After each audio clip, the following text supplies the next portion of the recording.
September ನಂತರ ರಾಜಕಾರಣದಲ್ಲಿ ಬದಲಾವಣೆ ಆಗಲಿದೆ ಎಂಬ ಹೇಳಿಕೆ ಬಗ್ಗೆ ಸಚಿವ ಕೆಎನ್ ರಾಜಣ್ಣ ಸ್ಪಷ್ಟನೆಯನ್ನ ಕೊಟ್ಟಿದ್ದಾರೆ. ಯಾವ ಕ್ರಾಂತಿ ಅಂತ ಮೊದಲೇ ಹೇಳಿದ್ರೆ ಇರೋ ಆಸಕ್ತಿ ಹೋಗ್ಬಿಡುತ್ತಲ್ವಾ.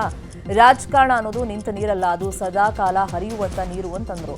ಇನ್ನು ಘಟನೆಗಳು ಸಂದರ್ಭಕ್ಕೆ ತಕ್ಕಂತೆ ಘಟಿಸ್ತಾವೆ ಅಂತಾನು ಹೇಳಿದ್ರು.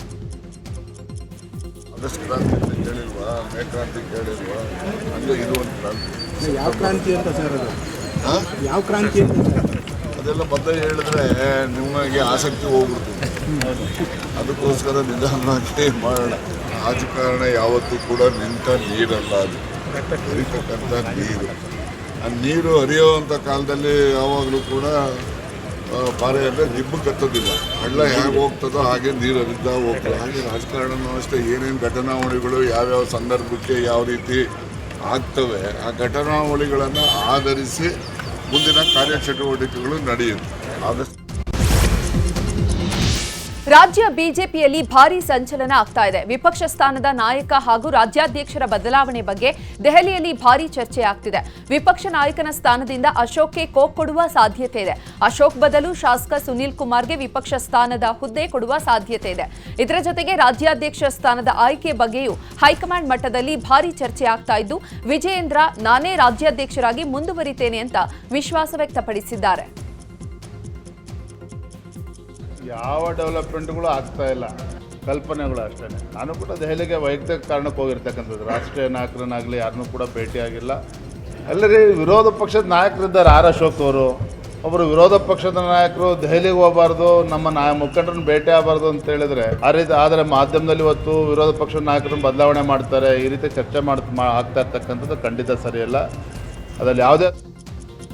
ಇನ್ನು ಇದೇ ವಿಚಾರವಾಗಿ ಮಾತನಾಡಿದ ಬಿಜೆಪಿ ರಾಜ್ಯಾಧ್ಯಕ್ಷ ವಿಜಯೇಂದ್ರ, ನಮ್ಮಲ್ಲಿ ಯಾವುದೇ ಡೆವಲಪ್ಮೆಂಟ್ ಆಗ್ತಾ ಇಲ್ಲ, ವಿಪಕ್ಷ ನಾಯಕರ ಬದಲಾವಣೆ ಬಗ್ಗೆ ಯಾವುದೇ ಚರ್ಚೆಗಳು ನಡೀತಾ ಇಲ್ಲ ಅಂತ ಹೇಳಿದ್ರು. ಇನ್ನು ಇದೇ ವಿಚಾರವಾಗಿ ಛಲವಾದಿ ನಾರಾಯಣಸ್ವಾಮಿ ಕೂಡ ಪ್ರತಿಕ್ರಿಯಿಸಿದ್ದಾರೆ. ನಮ್ಮಲ್ಲಿ ಬದಲಾವಣೆ ಇಲ್ಲ, ಮನಸ್ತಾಪನೂ ಇಲ್ಲ.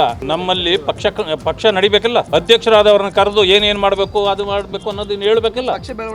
ಹೌದು, ಅದು ಚರ್ಚೆ ಇದ್ದೇ ಇರ್ತದೆ. ಆಗಾಗ ಕರೆಸ್ತಾರೆ, ಮಾತಾಡ್ತಾರೆ. ಆಗ ಹೈಕಮಾಂಡ್ ತೀರ್ಮಾನ ಮಾಡ್ತಾರೆ. ನಮಗೆ ಅಧ್ಯಕ್ಷರು ಇರಬೇಕು, ಯಾಕೆ ಇರಬಾರ್ದು? ಯುವ ನಾಯಕರಿದ್ದಾರೆ, ಕೆಲಸ ಮಾಡ್ತಿದ್ದಾರೆ. ನೋಡಿ, ನಮ್ಮಲ್ಲಿ ಹೆಸರುಗಳೆಲ್ಲ ಕೇಳಿ ಬರಲ್ಲ. ನಮ್ಮಲ್ಲಿ ಕೋಳಿನ ಕೇಳಿ ಮಸಾಲೆ ಅರಿಯೋದು ನಮ್ಮಲ್ಲಿ ಪದ್ಧತಿ ಇಲ್ಲ. ಅದು ಕಾಂಗ್ರೆಸ್ ಪದ್ಧತಿ. ನಮ್ಮಲ್ಲಿ ಏನೂ ಇಲ್ಲ. ಮಾಡ್ಬೇಕು, ಮುಂದುವರಿಸ್ತಾರೆ, ತೆಗಿತಾರೆ. ಯಾರು ಬರ್ತಾರೆ? ವಿಜಯೇಂದ್ರ ಬದಲಾವಣೆ ಚರ್ಚೆ ವಿಚಾರಕ್ಕೆ ಸಂಬಂಧಪಟ್ಟಂತೆ ಬೆಂಗಳೂರಿನಲ್ಲಿ ಎಂಪಿ ರೇಣುಕಾಚಾರ್ಯ ಪ್ರತಿಕ್ರಿಯೆ ನೀಡಿದ್ದಾರೆ. ರಾಷ್ಟ್ರೀಯ ನಾಯಕರು ವಿಜಯೇಂದ್ರ ಅವರ ಸಾಮರ್ಥ್ಯವನ್ನ ನೋಡಿದ್ದಾರೆ. ನಮಗೆ ವಿಶ್ವಾಸ ಇದೆ, 100ಕ್ಕೆ 100 ವಿಜಯೇಂದ್ರ ಮುಂದುವರಿತಾರೆ ಎಂದರು. ವಿಜಯೇಂದ್ರ ಅವರು ಅಧ್ಯಕ್ಷರಾದ್ಮೇಲೆ ವಿಜಯೇಂದ್ರ ಅಧ್ಯಕ್ಷ ಮಾಡಿದ್ದಾರು, ನಾವ್ಯಾರು ಅಲ್ಲ. 6 ವರ್ಷಕ್ಕೂ ಪ್ರತಿಪಕ್ಷ ನಾಯಕರು ಮಾಡಿದ್ದಾರೆ, ನಾವ್ಯಾರು ಅಲ್ಲ.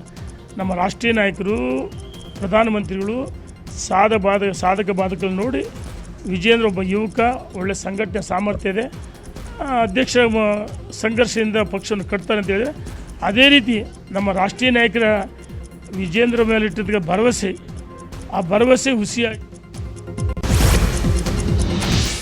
ರಾಜ್ಯ ಬಿಜೆಪಿಯಲ್ಲಿ ನಾಯಕತ್ವದ ಬದಲಾವಣೆ ಚರ್ಚೆ ನಡುವೆ ರೆಬಲ್ ಟೀಮ್ ಮತ್ತೆ ಆಕ್ಟಿವ್ ಆಗಿದೆ. ವಿಜಯೇಂದ್ರ ಬದಲಾವಣೆ ಬಯಕೆ ಹೊಂದಿರುವಂತಹ ರೆಬಲ್ಗಳು ಮತ್ತೆ ತಂತ್ರಗಾರಿಕೆಯನ್ನು ಶುರು ಮಾಡಿದ್ದಾರೆ. ಬೆಂಗಳೂರಿನಲ್ಲಿ ಮಾಜಿ ಸಂಸದ ಜಿಎಂ ಸಿದ್ದೇಶ್ವರ್ ನಿವಾಸದಲ್ಲಿ ರಮೇಶ್ ಜಾರಕಿಹೊಳಿ, ಕುಮಾರ್ ಬಂಗಾರಪ್ಪ, ಅರವಿಂದ್ ಲಿಂಬಾವಳಿ ಸೇರಿದಂತೆ ಹಲವರು ಸಭೆಯನ್ನ ಮಾಡಿದ್ದಾರೆ. ಸಭೆ ನಡೆಸಿ ರಾಜ್ಯಾಧ್ಯಕ್ಷ ಸ್ಥಾನಕ್ಕಾಗಿ ಫೈಟ್ ನಡೆಸೋದಕ್ಕೆ ಮುಂದಾಗಿದ್ದಾರೆ. ಇನ್ನು ರೆಬಲ್ಸ್ ನಾಯಕರ ವಿರುದ್ಧ ಎಂಪಿ ರೇಣುಕಾಚಾರ್ಯ ವಾಗ್ದಾಳಿಯನ್ನ ನಡೆಸಿದ್ದಾರೆ. ಮಿಸ್ಟರ್ ಕುಮಾರ್ ಬಂಗಾರಪ್ಪ, ಬಿಜೆಪಿಗೆ ಬಂದು ಎಷ್ಟು ದಿನ ಆಯಿತು?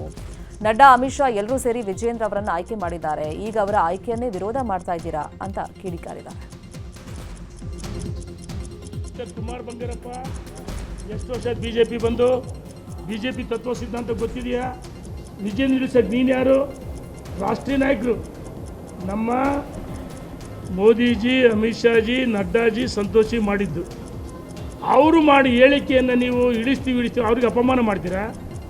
ನಾವು ಹೇಳ್ತೀವಿ, ವಿಜಯೇಂದ್ರ ಅವರು ಒಳ್ಳೆ ಸಂಘಟನಾ ಚತುರು, ಒಳ್ಳೆ ಕೆಲಸ ಮಾಡಿದರೆ ಮುಂದುವರಿತಾರೆ ಅಂತ.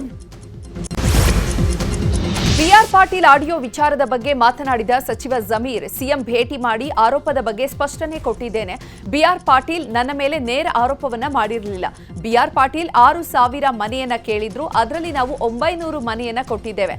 ಇದರ ಬಗ್ಗೆ ಸಿಎಂಗೆ ವರದಿಯನ್ನ ಕೊಡಬೇಕಿತ್ತು, ಕೊಟ್ಟಿದ್ದೇನೆ. ಶೀಘ್ರದಲ್ಲೇ ಬಿಆರ್ ಪಾಟೀಲ್ರನ್ನ ಭೇಟಿಯಾಗಿ ಚರ್ಚೆ ಮಾಡ್ತೇನೆ ಅಂದ್ರು. ಇನ್ನು ನಿನ್ನೆ ಡಿಕೆಶಿ ಅವರನ್ನ ಬಿಆರ್ ಪಾಟೀಲ್ ಭೇಟಿ ಮಾಡಿದ್ರು. ಇದೇ ವಿಚಾರವಾಗಿ ಮಾತನಾಡಿದ ಡಿಸಿಎಂ ಡಿಕೆ ಶಿವಕುಮಾರ್, ಬಿಆರ್ ಪಾಟೀಲ್ರನ್ನ ನಾನೇ ಕರೆ ಮಾಡಿ ಕರೆಸಿದ್ದೆ. ಪಕ್ಷದ ಅಧ್ಯಕ್ಷನಾಗಿ ವಾಸ್ತವಾಂಶವನ್ನ ವಿಚಾರಿಸಬೇಕಿತ್ತು, ಅದರಿಂದ ಮಾಹಿತಿಯನ್ನ ಪಡೆಯಬೇಕಿತ್ತು. ಇದನ್ನ ನಾನು ಮತ್ತು ಮುಖ್ಯಮಂತ್ರಿಗಳು ಮಾಡ್ತಾ ಇದ್ದೀವಿ. ಜಮೀರ್ ಅವರ ಜೊತೆಗೂ ಕೂಡ ಮಾತನಾಡ್ತೇನೆ. ನಾವು ಸತ್ಯಾಂಶವನ್ನ ತಿಳಿದುಕೊಳ್ತೇವೆ. ಪಕ್ಷದ ವರಿಷ್ಠರು ಕೂಡ ಬರ್ತಾರೆ, ಎಲ್ಲಾ ವಿಚಾರ ಚರ್ಚೆ ಮಾಡ್ತೀವಿ ಎಂದ್ರು. ಇನ್ನು ಇದೇ ವಿಚಾರವಾಗಿ ಸಚಿವ ರಾಜಣ್ಣ ಕೂಡ ಪ್ರತಿಕ್ರಿಯಿಸಿದ್ರು. ನಾನೊಬ್ಬ ಪಕ್ಷದ ಅಧ್ಯಕ್ಷರಾಗಿ ವಾಸ್ತವಾಂಶ ವಿಚಾರಿಸಬೇಕಾಯಿತು. ನಾನು ಅವ್ರಿಗೆ ಫೋನ್ ಮಾಡಿ ಕರೆಸಿದ್ದೆ. ಅವ್ರು ಬಂದು ಅವರ ವಿಚಾರ ಎಲ್ಲ ಹೇಳಿದ್ದಾರೆ. ನಾನು ಚೀಫ್ ಮಿನಿಸ್ಟರ್ ಮಾತಾಡ್ತೀವಿ, ಜಮೀರ್ ಹತ್ರನೂ ಮಾತಾಡ್ತೀವಿ, ಸತ್ಯಾಂಶ ಏನಂತ ತಿಳಿತೀವಿ. ಈ ಮಧ್ಯೆ ನಮ್ಮ ಪಕ್ಷದ ವರಿಷ್ಠರು ಕೂಡ ಬರ್ತಾ ಇದ್ದಾರೆ. ಅವರು ಕೂಡ ಬಂದು ಎಲ್ಲರದ್ದು ಮಾತಾಡ್ತಾ ಇದ್ದಾರೆ. ಒಬ್ಬರಿಬ್ಬರು ಅಂತ ಅಲ್ಲ, ಎಲ್ಲರದ್ದು ಮಾತಾಡಿ ಅದನ್ನೇನು ಯಾವ ರೀತಿ ಅವರು ಮನೆ ವಿಚಾರದಲ್ಲಿ ಅವರು ಸರ್ಫರಾಜ್ ಖಾನ್ ಜೊತೆ ಮಾತಾಡಿರ್ತಕ್ಕಂಥ ಆಡಿಯೋ ಅದು ಅವರಾಗೆ ಆಗಿರ್ತಕ್ಕಂಥ ಅನುಭವದ ಮೇಲೆ ಹೇಳಿರ್ತಾರೆ. ಅವ್ರು ಹೇಳಿರೋದ್ರಲ್ಲಿ ಸತ್ಯ ಇಲ್ಲ, ಎಲ್ಲ ಅಸತ್ಯ ಹೇಳಿದ್ದಾರೆ ಅಂತ ನಾನೇನು ಹೇಳಕ್ ಹೋಗೋದಿಲ್ಲ. ಅವ್ರಿಗೆ ನಾನು ಕೆಪಿಸಿಸಿ ಅಧ್ಯಕ್ಷ ಸ್ಥಾನಕ್ಕೆ ಪ್ರಯತ್ನವನ್ನೇ ನಡೆಸಿಲ್ಲ. ಪ್ರಯತ್ನ ನಡೆಸಿದ್ರೆ ಮುಂದುವರಿಸಬಹುದು ಅಂತ ಹೇಳಿ ಸಚಿವ ಸತೀಶ್ ಜಾರಕಿಹೊಳಿ ಹೇಳಿದ್ದಾರೆ. ಈ ಕುರಿತಂತೆ ಬೆಂಗಳೂರಿನಲ್ಲಿ ಮಾತನಾಡಿದ ಅವರು, ನಾನು ಎಲ್ಲಿದ್ದೀನೋ ಅಲ್ಲೇ ಇದ್ದೀನಿ. ನಮ್ಮನ್ನ ಪುಷ್ ಮಾಡೋರು ಯಾರೂ ಇಲ್ವಲ್ಲ. ರಾಜಣ್ಣ ನಾವು ಆಗಾಗ ಸೇರ್ತಾ ಇರ್ತೀವಿ. ಹುಲಿ ಯಾವತ್ತಿದ್ರೂ ಹುಲಿನೇ, ವಯಸ್ಸಾದ್ರೂ ಹುಲಿನೇ ಅಂತ ಹೇಳಿದ್ದಾರೆ. ಹಿಂದೆ ಸರ್ಲಿಕ್ಕೆ ಮುಂದೆ ಹೋಗಿಲ್ಲ. ನಾವು ಎಲ್ಲಿ ಹಿಂದೆ ಸರಿಬೇಕು, ಎಲ್ಲಿ ಹೋಗಿಲ್ಲ, ಮುಂದೆ ಹೋಗಿಲ್ಲ. ನಾವು ಹಿಂದೆ ಸರಿ ಪ್ರಶ್ನೆ ಇಲ್ಲ. ಅದು ಮುಂದೆ ಎಲ್ಲಿ ಮುಂದೆ ಹೋಗಿಲ್ಲ, ಹಿಂದೆ ಹೋಗಿಲ್ಲ, ಇದ್ದಲ್ಲೇ ಇದೀವಿ ನಾವು. ನಮ್ಮನ್ನ ಯಾರು ಮುಂದುಗಡೆ ಪುಷ್ ಮಾಡಬೇಕಲ್ಲ, ಮಾಡ್ದಂಗೆ ಮುಂದೆ ಹೋಗ್ತೀವಿ. ನಾವಾಗ ಹೋಗ್ಲಿಕ್ಕೆ ಆಗಲ್ಲ. ಹುಲಿನೇ ಅದರಿಂದ ಯಾವಾಗ ಕೊನೆಯವ್ರಿಗೆ ಹುಲಿನಾಗಿರ್ತೀವಿ. ವಯಸ್ಸಾದ್ರೂ ಹುಲಿನ ಇರ್ತಾರೆ, ವಯಸ್ಸಾಕ ಹುಲಿನ ಇರ್ತಾರೆ. ವಾಲ್ಮೀಕಿ ಅಭಿವೃದ್ಧಿ ನಿಗಮದಲ್ಲಿ ಮತ್ತೊಂದು ಹೊಸ ಅಕ್ರಮ ಬೆಳಕಿಗೆ ಬಂದಿದೆ. ಬಿಜೆಪಿ ಎಸ್ಟಿ ಮೋರ್ಚಾ ಅಧ್ಯಕ್ಷ ಬಂಗಾರು ಹನುಮಂತು ಗಂಭೀರ ಆರೋಪ ಮಾಡಿದ್ದಾರೆ. 2024-25ನೇ ಸಾಲಿನಲ್ಲಿ ವಾಲ್ಮೀಕಿ ನಿಗಮದಲ್ಲಿ ಸ್ವಯಂ ಉದ್ಯಮಕ್ಕಾಗಿ ಸಾಲ ಪಡೆಯಲು ತುಮಕೂರಿನಲ್ಲಿ ವಾಲ್ಮೀಕಿ ಸಮುದಾಯದ ಯುವಕರು ಅರ್ಜಿ ಸಲ್ಲಿಸಿದ್ರು. ಇವರ ಹೆಸರಿನಲ್ಲಿ ವಾಲ್ಮೀಕಿ ನಿಗಮದ ಅಧಿಕಾರಿಗಳೇ ಸಾಲ ಮಾಡಿ ಅಕ್ರಮ ಮಾಡಿದ್ದಾರೆ ಅಂತ ಆರೋಪಿಸಿದ್ದಾರೆ. ವಸತಿ ಇಲಾಖೆಯಲ್ಲಿನ ಅವ್ಯವಹಾರದ ಬಗ್ಗೆ ಜೆಡಿಎಸ್ ಹೋರಾಟವನ್ನ ಮಾಡಲಿದೆ. ಈ ಬಗ್ಗೆ ಮಾತನಾಡಿರುವಂತಹ ನಿಖಿಲ್ ಕುಮಾರಸ್ವಾಮಿ, ರಾಜ್ಯ ಸರ್ಕಾರದ ಅವ್ಯವಹಾರದ ಬಗ್ಗೆ ಹೋರಾಟ ಮಾಡುವಂತೆ ಈಗಾಗಲೇ ಹೇಳಲಾಗಿದೆ. ಎಲ್ಲಾ ಜೆಡಿಎಸ್ ಜಿಲ್ಲಾಧ್ಯಕ್ಷರಿಗೆ ಸೂಚನೆ ಕೊಟ್ಟಿದ್ದೀವಿ ಅಂತ ಹೇಳಿದರು. ಇನ್ನು ಸೆಪ್ಟೆಂಬರ್ನಲ್ಲಿ ಕ್ರಾಂತಿಯಾಗುತ್ತೆ ಎಂಬ ರಾಜಣ್ಣ ಹೇಳಿಕೆ ವಿಚಾರವಾಗಿಯೂ ಪ್ರತಿಕ್ರಿಯೆ ಕೊಟ್ಟಿರುವಂತಹ ನಿಖಿಲ್ ಕುಮಾರಸ್ವಾಮಿ, ರಾಜಣ್ಣ ಹೇಳಿಕೆಯಲ್ಲಿ ಆಶ್ಚರ್ಯ ಪಡೋದೇನೂ ಇಲ್ಲ. ಇವತ್ತಿನ ರಾಜಕೀಯ ವಿದ್ಯಮಾನ ನೋಡ್ತಾ ಹೋದ್ರೆ ಬೇರೆ ಬೇರೆ ರೀತಿಯ ಬೆಳವಣಿಗೆಗಳು ಆಗ್ತಾ ಇವೆ ಅಂತ ಹೇಳಿದರು. ರಾಜ್ಯದಲ್ಲಿ ಮಳೆ ಆರ್ಭಟ ಮುಂದುವರೆದಿದೆ. 7 ಜಿಲ್ಲೆಗಳಲ್ಲಿ ಆರೆಂಜ್ ಅಲರ್ಟ್ ಇದೆ. ಬೆಳಗಾವಿ, ಉತ್ತರ ಕನ್ನಡ, ಉಡುಪಿ, ದಕ್ಷಿಣ ಕನ್ನಡ, ಶಿವಮೊಗ್ಗ, ಚಿಕ್ಕಮಗಳೂರು ಜಿಲ್ಲೆಗಳಿಗೆ ಆರೆಂಜ್ ಅಲರ್ಟ್ ಘೋಷಣೆ ಮಾಡಲಾಗಿದೆ. ಉಳಿದಂತೆ ಬೆಂಗಳೂರು ಸೇರಿದಂತೆ ರಾಜ್ಯದ ಎಲ್ಲಾ ಜಿಲ್ಲೆಗಳಲ್ಲೂ ಯೆಲ್ಲೋ ಅಲರ್ಟ್ ಘೋಷಿಸಲಾಗಿದೆ. ಇನ್ನು ಮಹಾರಾಷ್ಟ್ರದ ಪಶ್ಚಿಮ ಘಟ್ಟ ಪ್ರದೇಶದಲ್ಲಿ ಭಾರೀ ಮಳೆಯಾಗ್ತಿರುವ ಹಿನ್ನೆಲೆ ಕೃಷ್ಣಾ, ದೂದಗಂಗಾ, ವೇದಗಂಗಾ ನದಿ ಒಳಹರಿವು ಹೆಚ್ಚಳವಾಗಿದೆ. ಪರಿಣಾಮ ಚಿಕ್ಕೋಡಿಯಲ್ಲಿ 7 ಸಂಪರ್ಕ ಸೇತುವೆಗಳು ಮುಳುಗಡೆಯಾಗಿದ್ದು ಜನರು ಪರದಾಡುವಂತಾಗಿದೆ. ಘಟಪ್ರಭಾ ನದಿ ಒಳಹರಿವು ಹೆಚ್ಚಳವಾಗಿದ್ದು ಬೆಳಗಾವಿಯ ಮೂಡಲಗಿ ಕೇಂದ್ರ ಸಂಪರ್ಕಿಸುವಂತಹ 4 ಸೇತುವೆಗಳು ಜಲಾವೃತವಾಗಿದೆ. ಸಂಚಾರ ಸ್ಥಗಿತವಾಗಿದೆ. ಇನ್ನು ಬೆಳಗಾವಿಯ ಹುಕ್ಕೇರಿ ತಾಲೂಕಿನ ಯರನಾಳ ಮದಮಕ್ಕನಾಳ ಸೇತುವೆ ಕೂಡ ಜಲಾವೃತವಾಗಿದೆ. ತುಂಬಿ ಹರಿತಾ ಇರುವಂತಹ ನೀರಿನಿಂದಾಗಿ ಸೇತುವೆ ಮೇಲೆ ಜನ ಸಂಚಾರ ಮಾಡ್ತಾ ಇದ್ದು ಜಿಲ್ಲಾಡಳಿತ ಸೇತುವೆ ಬಳಿ ಯಾವುದೇ ಮುಂಜಾಗ್ರತೆ ವಹಿಸದೆ ನಿರ್ಲಕ್ಷ್ಯ ವಹಿಸಿರುವುದಕ್ಕೆ ಭಾರೀ ಆಕ್ರೋಶ ವ್ಯಕ್ತವಾಗಿದೆ. ಇನ್ನು ಬೆಳಗಾವಿ ಹೊರವಲಯದಲ್ಲಿರುವಂತಹ ಎಳ್ಳೂರು ಗ್ರಾಮದಲ್ಲಿ ಭಾರೀ ಮಳೆಯಾಗ್ತಾ ಇದ್ದು ಸಾವಿರಾರು ಎಕರೆ ಜಮೀನಿಗೆ ನಾಲಾ ನೀರು ನುಗ್ಗಿ ಭಾರೀ ಅವಾಂತರ ಸೃಷ್ಟಿಯಾಗಿದೆ. ಭತ್ತ, ತರಕಾರಿ ಬೆಳೆಗಳು, ಮೆಕ್ಕೆಜೋಳ ಸೇರಿ ಹಲವು ಬೆಳೆಗಳು ನಾಶವಾಗಿದೆ. ಬೆಳಗಾವಿಯಲ್ಲಿ ಮುಂಗಾರು ಅಬ್ಬರ ಜೋರಾಗಿದ್ದು ಖಾನಾಪುರ ತಾಲೂಕಿನ ಹಬ್ಬನಟ್ಟಿ ಗ್ರಾಮದಲ್ಲಿರುವ ಆಂಜನೇಯ ಶಿವನ ಮಂದಿರ ಮುಳುಗಡೆಯಾಗಿದೆ. ಇನ್ನು ಮಹಾಮಳೆಯಿಂದಾಗಿ ಚಿಕ್ಕೋಡಿ ತಾಲೂಕಿನ ಕಲ್ಲೋಳ ಗ್ರಾಮದಲ್ಲಿರುವ ದತ್ತ ದೇಗುಲ ಮಳೆಯಿಂದಾಗಿ ಜಲಾವೃತವಾಗಿತ್ತು.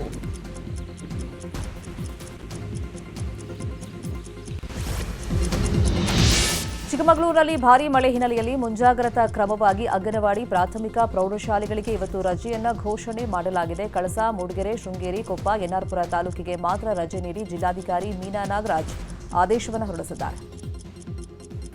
ಚಿಕ್ಕಮಗಳೂರಲ್ಲಿ ಬಿರುಗಾಳಿ ಸಹಿತ ಭಾರೀ ಮಳೆಯಾಗ್ತಾ ಇದೆ. ಕೊಪ್ಪ ತಾಲೂಕಿನ ಹುತ್ತಿನಗದ್ದೆ ಗ್ರಾಮದಲ್ಲಿ ಭಾರೀ ಪ್ರಮಾಣದಲ್ಲಿ ಭೂ ಕುಸಿತವಾಗಿದೆ. ಮತ್ತೊಂದು ಕಡೆ ಶಿರಾಡಿ ಘಾಟ್ನಲ್ಲಿ ಭೂ ಕುಸಿತ ಉಂಟಾಗಿದ್ರೆ ಚಾರ್ಮಾಡಿ ಘಾಟ್ನಲ್ಲೂ ಗುಡ್ಡ ಕುಸಿಯುವಂತ ಭೀತಿ ಎದುರಾಗಿದೆ. ದಕ್ಷಿಣ ಕನ್ನಡ ಜಿಲ್ಲೆಯಲ್ಲೂ ಭಾರೀ ಮಳೆಯಾಗ್ತಾ ಇದೆ. ಕುಮಾರಧಾರಾ ನದಿಯಲ್ಲಿ ನೀರಿನ ಹರಿವು ಹೆಚ್ಚಾಗ್ತಿರುವಂತಹ ಹಿನ್ನೆಲೆಯಲ್ಲಿ ಕುಕ್ಕೆ ಸುಬ್ರಹ್ಮಣ್ಯ ಸ್ನಾನಘಟ್ಟ ಸಂಪೂರ್ಣವಾಗಿ ಮುಳುಗಡೆಯಾಗಿದೆ. ನದಿ ಪಾತ್ರಕ್ಕೆ ಇಳಿಯದಂತೆ ಭಕ್ತಾದಿಗಳಿಗೆ ಸೂಚನೆಯನ್ನ ನೀಡಲಾಗಿದೆ. ಮಲೆನಾಡು ಭಾಗದಲ್ಲಿ ಭಾರೀ ಮಳೆಯಾಗ್ತಿರುವಂತಹ ಹಿನ್ನೆಲೆಯಲ್ಲಿ ಹಾವೇರಿ ಜಿಲ್ಲೆಯಲ್ಲಿ ಹರಿಯುವಂತಹ ವರದಾ ನದಿ ಒಳಹರಿವು ಹೆಚ್ಚಳವಾಗಿದೆ. ಮಂಡ್ಯದ ಕಾವೇರಿ ಜಲಾನಯನ ಪ್ರದೇಶದಲ್ಲಿ ವ್ಯಾಪಕ ಮಳೆ ಹಿನ್ನೆಲೆಯಲ್ಲಿ ಕೆಆರ್ಎಸ್ ಡ್ಯಾಂನಿಂದ 50,000ದಿಂದ 80,000 ಕ್ಯೂಸೆಕ್ ನೀರು ನದಿಗೆ ಬಿಡಲಾಗಿದೆ. ನದಿ ಅಂಚಿನ ಜನರು ಸುರಕ್ಷಿತ ಪ್ರದೇಶಕ್ಕೆ ತೆರಳುವಂತೆ ಸೂಚನೆಯನ್ನ ನೀಡಲಾಗಿದೆ. ರಾಜ್ಯದಲ್ಲಿ ದಿನೇ ದಿನೇ ಹೃದಯಾಘಾತದಿಂದ ಸಾವನ್ನಪ್ಪುವವರ ಸಂಖ್ಯೆ ಹೆಚ್ಚಾಗ್ತಾ ಇದೆ. ಮಂಡ್ಯದ ಕೆಆರ್ಪೇಟೆ ತಾಲೂಕಿನ ಚಿಕ್ಕಳಲೆ ಗ್ರಾಮದ ರಾಜೇಶ್ ಹೃದಯಾಘಾತಕ್ಕೆ ಬಲಿಯಾಗಿದ್ದಾರೆ. ಮೊನ್ನೆಯಷ್ಟೇ ವಿವಾಹ ವಾರ್ಷಿಕೋತ್ಸವ ಆಚರಿಸಿಕೊಂಡಿದ್ದ ರಾಜೇಶ್ ನಿನ್ನೆ ದಿಢೀರನೆ ಹೃದಯಾಘಾತಕ್ಕೆ ಮೃತಪಟ್ಟಿದ್ದಾರೆ. ಇನ್ನು ಹಾಸನ ಮೂಲದ ಯುವತಿ ಸುಪ್ರಿಯಾ ಬೆಂಗಳೂರಿನಲ್ಲಿ ಮೃತಪಟ್ಟಿದ್ದಾರೆ. ಏಕಾಏಕಿ ಎದೆನೋವು ಕಾಣಿಸಿಕೊಂಡ ಹಿನ್ನೆಲೆ ಪೋಷಕರು ಕೂಡಲೇ ಆಸ್ಪತ್ರೆಗೆ ಕರೆದೊಯ್ದಿದ್ದಾರೆ. ಆದರೆ ಅಷ್ಟರಲ್ಲಾಗಲೇ ಸುಪ್ರಿಯಾ ಮೃತಪಟ್ಟಿದ್ದಾರೆ. ಇನ್ನು ಬಾಗಲಕೋಟೆಯಲ್ಲಿ ಪಾಠ ಮಾಡುವಾಗಲೇ ಶಿಕ್ಷಕರೊಬ್ಬರು ಹೃದಯಾಘಾತದಿಂದ ಸಾವನ್ನಪ್ಪಿದ್ದಾರೆ. ಜಮಖಂಡಿ ನಗರದ ತುಂಗಳ ಖಾಸಗಿ ಹೈಸ್ಕೂಲ್ನಲ್ಲಿ ಈ ಘಟನೆ ನಡೆದಿದೆ. ಗುರುಪಾದ ಹಿಪ್ಪರಗಿ ಮೃತಪಟ್ಟಿರುವಂತಹ ಶಿಕ್ಷಕರಾಗಿದ್ದು ಕುಟುಂಬಸ್ಥರ ಆಕ್ರಂದನ ಮುಗಿಲು ಮುಟ್ಟಿದೆ. ಇನ್ನು ರಾಜ್ಯದಲ್ಲಿ ಹೃದಯಾಘಾತದಿಂದ ಸಾವಿನ ಸಂಖ್ಯೆ ಏರಿಕೆ ಹಿನ್ನೆಲೆಯಲ್ಲಿ ಸಿಎಂ ಸಿದ್ದರಾಮಯ್ಯ ಕಾರಣ ಹುಡುಕುವಂತೆ ತಜ್ಞರ ಸಮಿತಿ ರಚಿಸಿ ವರದಿಗೆ ಸೂಚನೆಯನ್ನ ಕೊಟ್ಟಿದ್ದಾರೆ. ಜಯದೇವ ಆಸ್ಪತ್ರೆಯ ನಿರ್ದೇಶಕ ಡಾಕ್ಟರ್ ರವೀಂದ್ರ ನೇತೃತ್ವದ ಸಮಿತಿ ಸೋಮವಾರ ವರದಿ ಸಲ್ಲಿಕೆ ಮಾಡುವಂತಹ ಸಾಧ್ಯತೆ ಇದೆ. ಹೃದಯಾಘಾತದಿಂದ ಮೃತಪಟ್ಟ 250 ಜನರ ಮೇಲೆ ವೈದ್ಯರು ಸಂಶೋಧನೆಯನ್ನ ಮಾಡಿದ್ದಾರೆ. ನಿಮ್ಹಾನ್ಸ್ ವೈದ್ಯರ ತಂಡದ ವರದಿಗಾಗಿ ಸಮಿತಿ ಕಾಯ್ತಾ ಇದೆ. ಹೆತ್ತ ತಾಯಿಯನ್ನೇ ಕೊಲೆಗೈದು ಮಗನೊಬ್ಬ ಸುಟ್ಟು ಹಾಕಿರುವಂತಹ ಘಟನೆ ಮಂಗಳೂರು ಗಡಿ ಭಾಗ ಕಾಸರಗೋಡಿನ ವರ್ಕಾಡಿಯಲ್ಲಿ ನಡೆದಿದೆ. ನೆಲ್ಲಿಂಗಿಯ ಹಿಡ್ಲಾ ಮೊಂತೆರೋ ಕೊಲೆಯಾಗಿರುವಂತಹ ಮಹಿಳೆಯಾಗಿದ್ದಾರೆ. ಇನ್ನು ಮೆಲ್ವಿನ್ ಮೆಂತೆರೋ ಆರೋಪಿ ಮಗನಾಗಿದ್ದು ಪೊಲೀಸರು ಬಂಧಿಸಿದ್ದಾರೆ. ಕೊಪ್ಪಳದ ಗಂಗಾವತಿಯಲ್ಲಿ 20 ವರ್ಷಗಳ ಹಿಂದೆ ಪತ್ನಿ ಕೊಲೆ ಮಾಡಿ ತಲೆಮರೆಸಿಕೊಂಡಿದ್ದಂಥ ವ್ಯಕ್ತಿಯನ್ನ ಬಂಧಿಸಲಾಗಿದೆ. 2002ರಲ್ಲಿ 3ನೇ ಪತ್ನಿಯನ್ನ ಕೊಂದು ಕಂಪ್ಲಿ ಬಸ್ಗೆ ಲಗೇಜ್ ಚೀಲದಲ್ಲಿ ಶವ ಹಾಕಿ ಕಳಿಸಿದ್ದ ಈತ ಅಂದಿನಿಂದ ಪೊಲೀಸರಿಗೆ ಸಿಗದೆ ತಲೆಮರೆಸಿಕೊಂಡಿದ್ದ ಹನುಮಂತಪ್ಪ ಹುಸೇನಪ್ಪನನ್ನ ಬಂಧಿಸಲಾಗಿದೆ. ಸದ್ಯ ಹನುಮಂತಪ್ಪನನ್ನ ನ್ಯಾಯಾಂಗ ವಶಕ್ಕೆ ಪೊಲೀಸರು ಒಪ್ಪಿಸಿದ್ದಾರೆ. ಇಂದು ಆಷಾಢ ಶುಕ್ರವಾರದ ಹಿನ್ನೆಲೆ ಮೈಸೂರಿನ ಚಾಮುಂಡಿ ಬೆಟ್ಟಕ್ಕೆ ಖಾಸಗಿ ವಾಹನಗಳಿಗೆ ನಿಷೇಧವನ್ನು ಹೇರಲಾಗಿದೆ. ಬೆಟ್ಟಕ್ಕೆ ಸರ್ಕಾರಿ ಬಸ್ನಲ್ಲಿ ಉಚಿತ ಪ್ರಯಾಣವನ್ನು ಕಲ್ಪಿಸಲಾಗಿದೆ. ಲಲಿತ ಮಹಲ್ ಆವರಣದಿಂದ ಸರ್ಕಾರಿ ಬಸ್ ವ್ಯವಸ್ಥೆಯನ್ನು ಕಲ್ಪಿಸಿದ್ದಾರೆ. 2,000 ರೂಪಾಯಿ ಟಿಕೆಟ್ ಅನ್ನು ಪಡೆದರೆ ಎಸಿ ಬಸ್ನಲ್ಲಿ ಉಚಿತ ಪ್ರಯಾಣ ಹಾಗೂ ನೇರ ದರ್ಶನದ ವ್ಯವಸ್ಥೆಯನ್ನು ಕಲ್ಪಿಸಲಾಗಿದೆ. ನಾಳೆ ಹಾಗೂ ನಾಡಿದ್ದು ಎಂದಿನಂತೆ ಬಸ್ ಶುಲ್ಕ ಅನ್ವಯ ಆಗಲಿದೆ. ಉತ್ತರ ಕನ್ನಡ ಜಿಲ್ಲೆ ಕಾರವಾರದಲ್ಲಿ ಸ್ಥಗಿತಗೊಂಡ ಅಂಬೇಡ್ಕರ್ ನಂದಿ ಶಾಲೆ ಈಗ ಕುಡುಕರ ಅಡ್ಡೆಯಾಗ್ಬಿಟ್ಟಿದೆ. ಸಂಜೆಯಾಗ್ತಾ ಇದ್ದಂಗೆ ಶಾಲೆಯ ಕೋಣೆಗಳಲ್ಲಿ ಕುಡಿದು ತಿಂದು ಬಾಟಲ್ಗಳನ್ನು ಅಲ್ಲೇ ಬಿಸಾಕ್ತಾ ಇದ್ದಾರೆ. ಕುಡಿದ ಮತ್ತಿನಲ್ಲಿ ಗಲಾಟೆನೂ ಮಾಡ್ಕೊಳ್ತಾ ಇದ್ದಾರೆ. ಕುಡುಕರ ಕಿಡಿಗೇಡಿಗಳ ವಿರುದ್ಧ ಕ್ರಮ ಕೈಗೊಳ್ಳಬೇಕು ಅಂತೇಳಿ ಸ್ಥಳೀಯರು ಒತ್ತಾಯವನ್ನು ಮಾಡ್ತಾ ಇದ್ದಾರೆ. ಶಿವಮೊಗ್ಗ ಜಿಲ್ಲೆಯ ಪುರಾಣ ಹಾಗೂ ಐತಿಹಾಸಿಕ ಪ್ರಸಿದ್ಧ ಚಂದ್ರಗುತ್ತಿ ಶ್ರೀ ರೇಣುಕಾಂಬ ದೇವಸ್ಥಾನದ ಕಾಣಿಕೆ ಹುಂಡಿ ಎಣಿಕೆ ಕಾರ್ಯ ನಡೆಯಿತು. ಈ ಬಾರಿ ದೇವಸ್ಥಾನದ ಹುಂಡಿಯಲ್ಲಿ 32,34,000 ರೂಪಾಯಿ ಸಂಗ್ರಹವಾಗಿದೆ. ಕಳೆದ ಮಾರ್ಚ್ ತಿಂಗಳಿನಲ್ಲಿ ದೇವಸ್ಥಾನದ ಕಾಣಿಕೆ ಹುಂಡಿ ಹಣವನ್ನು ಎಣಿಕೆ ಮಾಡಿದಾಗ 18,18,000 ರೂಪಾಯಿ ಸಂಗ್ರಹವಾಗಿತ್ತು.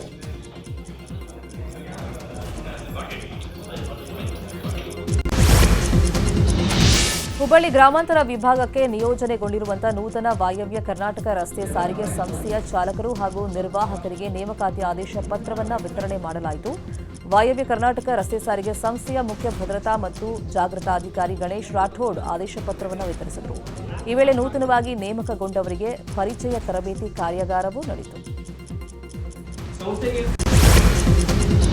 ಬೆಂಗಳೂರು ದಕ್ಷಿಣ ಜಿಲ್ಲೆಯ ಹಾರೋಹಳ್ಳಿಯ ಪಟ್ಟಣ ಪಂಚಾಯಿತಿಯಲ್ಲಿ ಅವ್ಯವಹಾರ ನಡೀತಾ ಇದೆ ಅನ್ನೋ ಆರೋಪ ಕೇಳಿಬಂದಿದೆ. ಖಾತೆ ವಿಚಾರವಾಗಿ ಸಾಕಷ್ಟು ಭ್ರಷ್ಟಾಚಾರ ನಡೀತಾ ಇದೆ. ಈ ಬಗ್ಗೆ ರಾಜ್ಯ ಸರ್ಕಾರ ಕಟ್ಟುನಿಟ್ಟಿನ ಕ್ರಮ ವಹಿಸಬೇಕು. ಇಲ್ಲವಾದರೆ ಜನರಿಗೆ ಸಾಕಷ್ಟು ಅನಾನುಕೂಲ ಆಗಲಿದೆ ಅಂತ ಜೆಡಿಎಸ್ ಮುಖಂಡ ಶೇಷಾದ್ರಿ ರಾಮು ಆರೋಪಿಸಿದ್ದಾರೆ.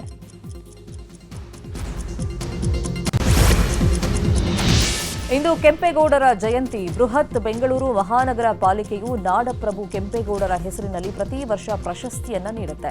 ಇದೀಗ 2025ರ ಕೆಂಪೇಗೌಡ ಪ್ರಶಸ್ತಿ ಪಟ್ಟಿ ಪ್ರಕಟಗೊಂಡಿದೆ. ಮಾಧ್ಯಮ, ಸಿನಿಮಾ, ಸಂಗೀತ, ಸಮಾಜ ಸೇವೆ, ಸಾರ್ವಜನಿಕ ಆಡಳಿತ ಸೇರಿದಂತೆ ವಿವಿಧ ರಂಗದ 52 ಸಾಧಕರನ್ನ ಗುರುತಿಸಿ ಕೆಂಪೇಗೌಡ ಪ್ರಶಸ್ತಿಯನ್ನ ನೀಡಲಾಗ್ತಾ ಇದೆ. 52 ಸಾಧಕರನ್ನ ಗುರುತಿಸಿ ಪಾಲಿಕೆ ಪ್ರಶಸ್ತಿಯನ್ನ ಘೋಷಣೆ ಮಾಡಿದೆ.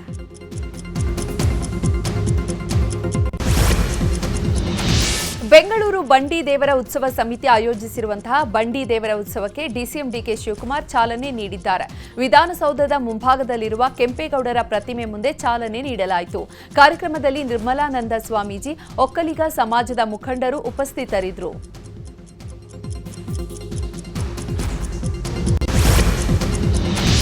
ಮಡೇನೂರು ಮನು ಶಿವಣ್ಣ ಬಗ್ಗೆ ಕೆಟ್ಟದಾಗಿ ಮಾತನಾಡಿದ್ದ ಆಡಿಯೋ ವೈರಲ್ ಆಗಿತ್ತು.